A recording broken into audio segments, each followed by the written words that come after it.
बहू की अक्लमंदी। एक बाप ने बड़े ही लाड प्यार से अपनी बेटी को पाल पोस कर बड़ा किया।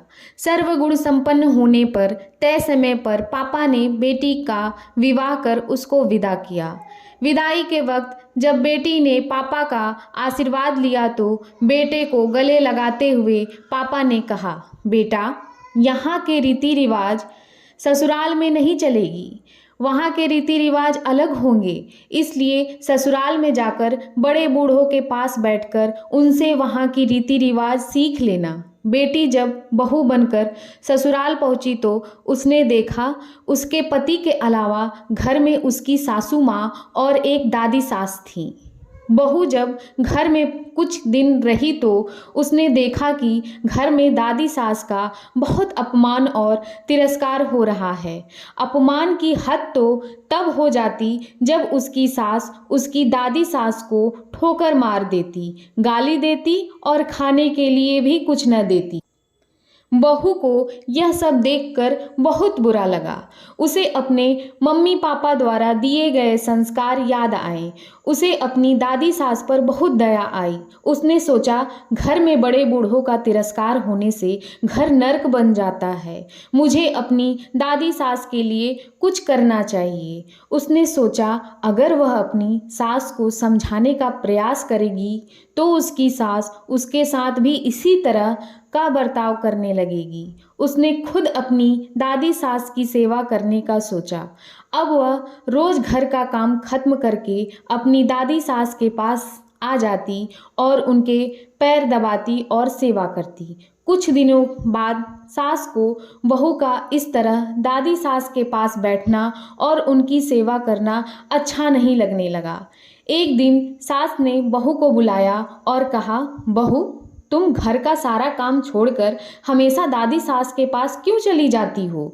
बहू को पता था कि एक न एक दिन उसकी सास उसे ये सवाल जरूर पूछेगी। बहू ने कहा, माँ जी, मैंने घर का सारा काम खत्म कर लिया है।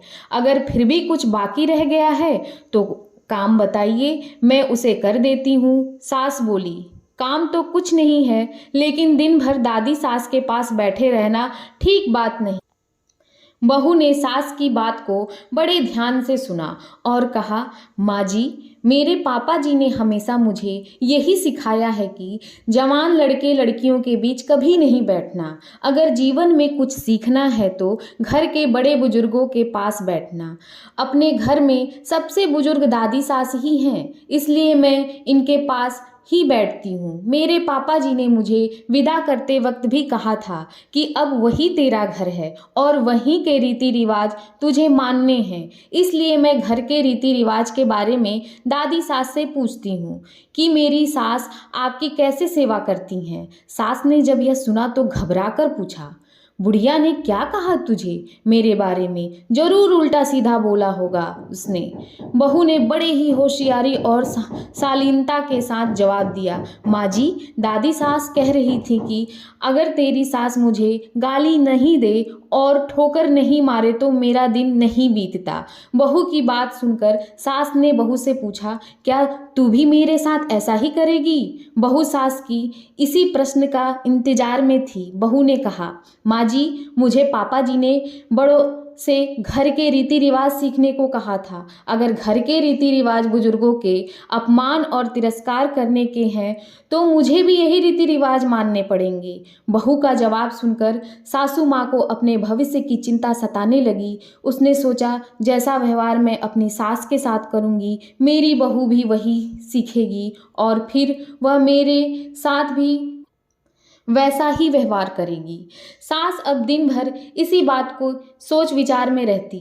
अगले ही दिन बहू ने घर के एक कोने में खाना खाने का एक मिट्टी का बर्तन इकट्ठा करना शुरू कर दिया। घर के कोने में मिट्टी के बर्तन पड़ा देख सास ने बहू से इतना सारा मिट्टी का बर्तन इकट्ठा करने का कारण पूछा। बहू, तुमने यह मिट्टी के बर्तन क्यों जमा किए हैं? बहू ने बड़े ही विनम्रता से कहा, माँ जी, आप दादी सास को मिट्टी के बर्तन में ही भोजन देती हैं, इसलिए मैंने सोचा कि बाद में मिट्टी के बर्तन मिले न मिले, इसलिए अभी से ही आपके लिए जमा कर देती हूँ। बहू का जवाब सुनकर सास घबरा गई और उसने पूछा, तू मुझे मिट्टी के बर्तन में खाना दोगी? बहू ने कहा, माँ जी, मेरे पापा जी ने कहा था कि यहाँ के रीति रिवाज वहाँ नहीं चलेंगे, वहाँ के नियम अलग होंगे। अब जो यहाँ की रीति रिवाज है मुझे वैसे ही करना होगा। बहू की बात सुनकर सास ने कहा, यह यहाँ की रीति थोड़ी ही है, तू अब दादी सास को थाली में भोजन दिया करना। बहू सास की बात सुनकर बहुत खुश हुई। बहू की चतुराई से अब दादी सास को थाली में भोजन मिलने लगा। अगले दिन बहू ने देखा कि घर में सबके खाना खाने के बाद बचा हुआ खाना बूढ़ी दादी सास को दिया जाता था। बहू उस खाने को बड़े गौर से देखने लगी। बहू को इस तरह खाने को देखने पर सास ने पूछा, बहू क्या देख रही हो? बहू ने कहा, सीख रही हूँ, घर में बूढ़ों को क्या खाने को दिया जाना चाहिए। बहू की बात सुनकर सास ने घबराहट कर कहा, बेटा यह कोई घर की रीति थोड़े है, कल से तू दादी सास को पहले भोजन दिया करना। फिर क्या, अगले दिन से ही दादी सास को बढ़िया भोजन मिलने लगा। धीरे धीरे बहू ने सारा आदतों को बदल दिया। अगर बहू अपनी सास को उपदेश देती कि उन्हें बड़े बूढ़ों के साथ इस तरह व्यवहार नहीं करना चाहिए तो सास उसकी बात कभी नहीं मानती। इसलिए आज की युवा पीढ़ी को चाहिए कि उपदेश देने के बजाय खुद के आचरण में सुधार करना चाहिए। कहानी से सीख, घर की एक भी महिला अक्लमंद हो तो घर को स्वर्ग बना सकती है। आपको कहानी अच्छी लगी हो तो लाइक और कमेंट करें। अगर चैनल को अभी तक सब्सक्राइब नहीं किया है तो सब्सक्राइब करके बेल आइकन को दबाएं। धन्यवाद।